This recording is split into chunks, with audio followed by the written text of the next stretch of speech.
Quiero agradecer a Héctor Campos y al doctor José Daniel Rodríguez Robinson por su participación en este video, en el cual vamos a tratar temas relacionados con la indemnización de daños y perjuicios, tanto en el ámbito penal como en el ámbito civil, las diferentes problemáticas que se enfrentan en la práctica, y vamos a analizar algunos casos recientes para ver cómo se está resolviendo actualmente estos temas en nuestro sistema. Espero lo disfruten. Muchas gracias. Entonces, explícanos cómo hace el juez penal para dictar indemnización en un proceso. ¿Qué es lo que evalúa? ¿En favor de quién? ¿Qué elementos pide? ¿O es simplemente al peso? ¿Cómo funciona esto?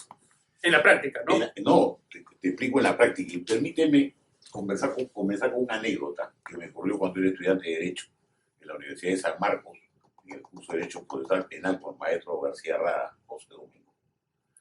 Un día nos hacía leer sentencias y cuestiones, ¿no?, propias del proceso. Y le pregunto por qué en un homicidio habían condenado a una persona a 25 años, con el código antiguo, y la reparación civil era 500 soles antiguos. ¿Al valor de hoy? No, olvídate, no. Al valor de entonces o al valor de hoy, una insignificancia para lo que representa la vida humana. Eso significó, bueno, que discutiera yo con él porque un juez valoraba tan poco.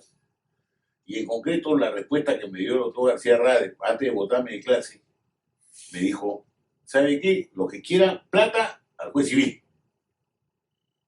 Entonces ahí me di cuenta del gran divorcio que existe, ¿no? Más le preocupa a la justicia aplicar una pena grande que impacte en la sociedad que la reparación civil por el daño causado.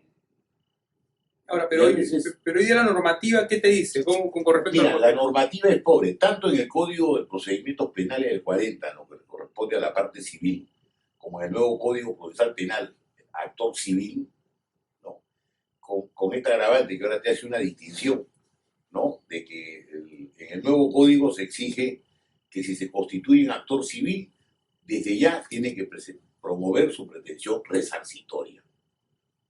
Entonces no solamente deberá realizar actos de prueba para que se investigue y se descubra los autores, cómplices de un delito, sino que además vaya planteando, ¿no?, vaya fundamentando su pretensión resarcitoria. ¿Y eso es vía un incidente o es no, una... es en el mismo expediente de cuadro principal.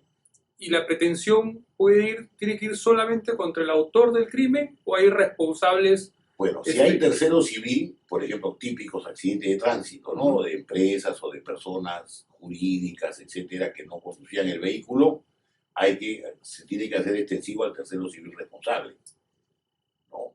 Pero, ¿qué sucede? Nunca fundamentan los abogados hasta ahora, ni los fiscales en sus acusaciones, fundamentan el porqué del quantum que están pidiendo en su reparación civil. En otras palabras, no valoran los daños patrimoniales o los daños extrapatrimoniales, etc. Igual ocurriría pues con los delitos contra el honor, ¿no?, que hay que ver el tema de la afectación al honor objetivo, el honor subjetivo, etcétera, que nos habla la doctrina. No se valora, no hay ningún criterio. Y acá viene sí responsabilidad de los abogados ejercientes y litigantes, que ellos son los que deben promover y preocuparse por realizar actos de aportación de pruebas, por ejemplo, para el daño moral, ¿no? En cuanto a afectados psicológicamente, hay que presentar informes, pericias de psicólogos, etcétera, y demostrarle al juez cuál es el fundamento de su petitio. No se hace. No hay un criterio que diga: mira, yo pido 200.000 soles porque considero que 200.000, pues. No se preocupan si quedan niños desvalidos, o sea, hay herederos, ¿no? Pongamos que la persona muere, que al muerto uno ya no lo va a indemnizar, no se beneficia en nada. Aparte que la vida para mí no tiene valor, todas las vidas son importantes, ¿no?, sino más que todo es verificar el fondo de los herederos, los chicos que quedan desvalidos, la mujer que queda sola, llena de deudas, etc. Bueno, ahí viene un buen punto, Héctor. Legitimidad para pedir el daño moral, por ejemplo, o el daño extrapatrimonial. En penal nos hablan de herederos, que no necesariamente es familia. Así es. Los criterios que se han venido manejando ya en cortes de índole civil, el tema de la legitimidad, ¿hasta dónde se extiende? ¿Hasta dónde crees tú que debe irse? Porque tienes que ser heredero, tienes que ser familia, ¿cuál es el lazo familiar? A ver, en materia civil la situación es tan complicada por la incertidumbre que existe en cuanto a la valoración para la procedencia del daño moral o para su acreditación como la hay en la vía penal. Si bien es cierto, por especialidad uno tendería a pensar que es mejor la labor del juez civil que la del juez penal, en los hechos eso no es así. Y un punto concreto es, por ejemplo, el que menciono, lo relativo a determinar quiénes tienen la legitimidad para obrar, para pedir un determinado daño, sea patrimonial o no patrimonial, no está claramente determinado en la norma. Y si nos centramos en el punto concreto, que es la reparación del daño moral, la claridad está ausente. Te dice víctima o su familia. Así es. Y ahí entramos a quién es familia. Queda claro quién es la víctima, pero para determinar el alcance del esquema o del alcance del término familia, ahí sí podemos entrar a discutir, porque tendríamos varias opciones. Tendríamos la familia reconocida en el Código Civil, tendríamos el esquema de la familia reconocida y elaborada por el Tribunal Constitucional, tendríamos el esquema de familia como familia alternativa, la familia legalmente constituida, y determinar en qué supuestos las personas están legitimadas o no para pedir daño moral legalmente no queda claro en la jurisprudencia tampoco. Sí, hace tiempo yo conversaba con Alex Plácido y me hablaba de la familia, por ejemplo, poliafectiva, el caso Badani. Ya. Badani tiene 6 mujeres, mujeres, 7 mujeres, o la familia homoafectiva, que es la familia de parejas de un mismo sexo. Así es. Entonces, por ejemplo, en un evento que va a evaluar un juez penal por criterios penales, ¿les tiende a dar reparación civil o indemnización a este tipo de familias o se circunscribe, por ejemplo, a quienes son los herederos, como antiguamente se hacía? Y se sigue haciendo así. En materia penal, todos los jueces se circunscriben y se pagará una reparación civil a favor de los herederos legales de la víctima. Que puede haber habido declaratoria de herederos forzosos. Claro. Antes del proceso o que se tenga que hacer después del proceso para poder cobrar, ¿no? En vía ejecución de sentencia. O sea, siempre se va a requerir una resolución que declare heredero. Hoy día es que ese es un tema que no se ha trabajado demasiado. Más que todo, hoy día que se busca que los jueces sean tan tecnificados, ¿no? Hay Academia de la Magistratura, Consejo de la Magistratura, etcétera. Pero este tema, que siento se llevara pues a un conversatorio, sería muy interesante, pero a un nivel ya de fiscales y jueces, primero penales y también civiles, ¿no? Esto serviría para mejorar un poco, ¿no? Resarcir, mejor dicho, a las víctimas. Todos los días vemos accidentes de tránsito, 3 muertos, 5 muertos, 10 muertos, 15 muertos, 50 muertos. Que pagan el entierro, el SOA, lo que cubra. Otro tema que tenemos es el tema probatorio, ¿no? Hay personas que te dicen en los casos, básicamente el daño moral, tú no tienes que probarlo. Tú lo que tienes que probar es el evento dañoso y que ha existido de alguna manera una víctima y tienes que presumir el perjuicio. Otra teoría que va más al ámbito procesal, la teoría de la prueba, la carga de la prueba, te dice si hay que demostrar el daño moral. Y eso en base también a los conceptos que implica el daño moral. Tú, Héctor, ¿cómo ves esto? Yo creo que el tema de la prueba del daño moral es un buen ejemplo de cómo lecturas civilistas y lecturas procesalistas pueden llegar a tener algún grado de coherencia y de unidad. Desde un punto civil, se dice que para acreditar la existencia del daño moral no es necesario aportar ninguna prueba porque estamos frente a un daño, se denomina in re ipsa. ¿Qué quiere decir in re ipsa? Un daño que se deriva de los propios hechos que generaron la actuación. O sea, si muere el familiar o el padre de la víctima, pues entonces para cómo se va a exigir prueba de que hay un sufrimiento detrás de la muerte de este familiar, este dolor está reflejado en los propios hechos de la muerte. Si hay una lesión al derecho al honor o al derecho a la intimidad, pues entonces no se tiene que acreditar el mismo porque basta la invasión a la intimidad, basta la agresión al honor para que se configure el daño moral. Entonces dice, es un daño que no está probado.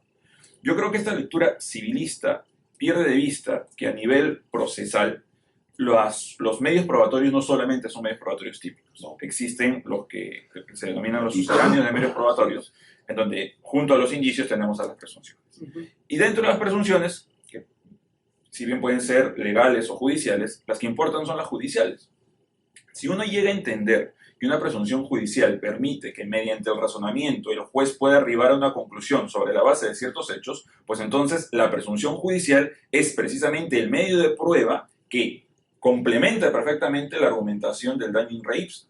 No es que el daño in re ipsa no merezca, no es que no merezca, no deba ser probado. Debe ser probado y el medio de prueba es la presunción judicial. Y eso es importante porque la presunción judicial va a exigir para su operatividad un requisito fundamental, que es la motivación que deba realizar el magistrado. O sea, no solo para determinar la cuantía debemos fijarnos a los criterios de motivación, sino también para fijar la propia existencia del daño. Yo creo que si uno entiende esta correlación que puede haber entre civil y procesal, las discusiones se acabarían. O sea, la forma de probar la existencia del daño moral es vía una presunción judicial. Claro, el problema es que a veces no se le da estas herramientas al magistrado, y ahí destaco un poco lo que decía Nicolás hace un momento. O sea, hay una labor del abogado de aportar y facilitar las resoluciones del magistrado. A veces el magistrado dice, es evidente que hay un daño moral, y la otra parte va a cuestionar ese argumento porque dice, es evidente y por lo tanto no motivado. Si al momento de presentar la invocación del daño decimos, esto no es un tema de evidencia, es un tema de presunción judicial que tiene su explicación propia en las normas del Código Procesal Civil, se le facilita la labor al momento del juez para motivar ese extremo de su sentencia y que tenga una decisión por lo menos más sólida para ejecutar. Donde se ve la patología de esto, por lo menos la noté yo, es en el caso Utopía. En el caso Utopía tienes varios deudos y muchos heridos. Así es. Y a las familias de los deudos o a los heridos se le da, si tú has muerto, se te da un monto indemnizatorio que era uniforme para todas las familias. Si tú quedaste herido, se te da el mismo monto indemnizatorio sin importar el tipo de herida que has tenido. Con lo cual veías que el juez lo que le daba era un valor objetivo a vida y lesión, sin entrar a ver si, por ejemplo, esos padres habían perdido a su único hijo, o si era un padre ausente y una madre dedicada. Es decir, no miraba la magnitud del daño ni el menoscabo sufrido a la víctima, y lo mismo para saber el tema de las lesiones, ¿no? Una cosa es romperte un dedo, otra cosa es perder una pierna. Lógico. ¿No? Esto es una práctica común en el tema penal. ¿Cómo los jueces cómo hacen? ¿Qué evalúan? Sí, casualmente. Y vuelvo a esto, ¿no? Sin ser repetitivo. Los jueces han estado preparados, más que todo, para preocuparse, ya sea por presión mediática, de prensa escrita, hablada, televisada, a poner la pena más alta, olvidándose totalmente, ¿no?, el daño y el resarcimiento a las víctimas. Ese caso de Utopía grafica un poco, ¿no? Y ojo que ahí tenía un abogado fuerte como César Nagasaki, que ha estado luchando, el finado Lucho Delgado Aparicio, que luchaba no solamente por su hija, sino por muchos padres, ¿ya? Y que la sanción resarcitoria, que yo digo mucho, es que prefiero paguen algo a la víctima más que mandar 30 años de la cárcel a un fulano. Porque lo mandas a la cárcel 30 años y te dices, bueno, pues yo no tengo plata para pagar. Pues, ¿qué van a hacer? Demándenme otra vez. No hay un criterio. Y esto debería venir, desde el punto de vista penal, ya desde el Ministerio Público.